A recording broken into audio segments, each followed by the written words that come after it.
জানো শাহিন, কাল 15 আগস্ট স্বাধীনতা দিবস। শুনেছি নাকি আমাদের দেশ স্বাধীন দেশ। কই, আমরা তো কোনো স্বাধীনতা পাইনি। পার্টির কিছু নেতারা নিজের স্বার্থে সাধনের জন্য সাধারণ মানুষকে গুলো বলদের মতন খাটাচ্ছে। আমরা ইতিহাসে পড়েছি ইংরেজরা আমাদেরকে ভীষণ অত্যাচার করত, সে অত্যাচার এখনো রয়ে গেছে। তাহলে স্বাধীন কি করে হলো? তুমি ঠিকই বলেছো শ্রাবণী, আমাদের মতো কিছু যুবক থেকে সংগঠিত হয়ে অত্যাচার থেকে বাঁচতে হবে আর করতে হবে স্বাধীন দেশ। কাল স্বাধীনতা দিবসে তুমি কিন্তু আমাদের গ্রামে স্কুল আসবে, আমরা সবাই মিলে পতাকা উত্তোলন করবো। ঠিক আছে শ্রাবণী।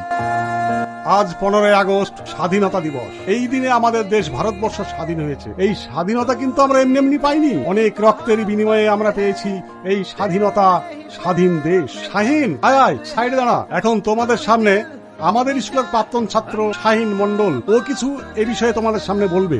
আজ স্বাধীনতা দিবস। আমাদের দেশের প্রত্যেকটা প্রতিষ্ঠানে জাতীয় পতাকা উত্তোলন করে আমরা দিনটাকে পালন করে থাকি। আমরা কি আদৌ স্বাধীনতা পেয়েছি?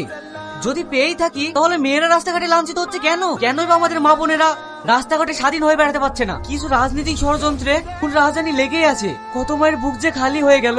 রবীন্দ্রনাথ ঠাকুর, নেতাজি সুভাষচন্দ্র বোস, আতঙ্কিনী হাজরা, ক্ষুদিরাম বোস, মাস্টারদা সূর্য সেন, গান্ধীজি, ওরা কি চেয়েছিল এই স্বাধীনতা? না বন্ধুরা, ওরা এই স্বাধীনতা চায়নি। ওরা চেয়েছিল স্বাধীনতা মানে নিজের মতো কথা বলা, ভাবা ও পথ চলার অধিকার। আমরা কি সেই স্বাধীনতা পেয়েছি? আসুন না, জাতীয় পতাকা উত্তোলন করে আমরা একসঙ্গে শপথ করে স্বাধীন দেশ গড়ে তুলি। মাস্টার মশাই, আপনি পতাকা উত্তোলন করুন। বন্দে মাতরম, বন্দে মাতরম, বন্দে মাতরম।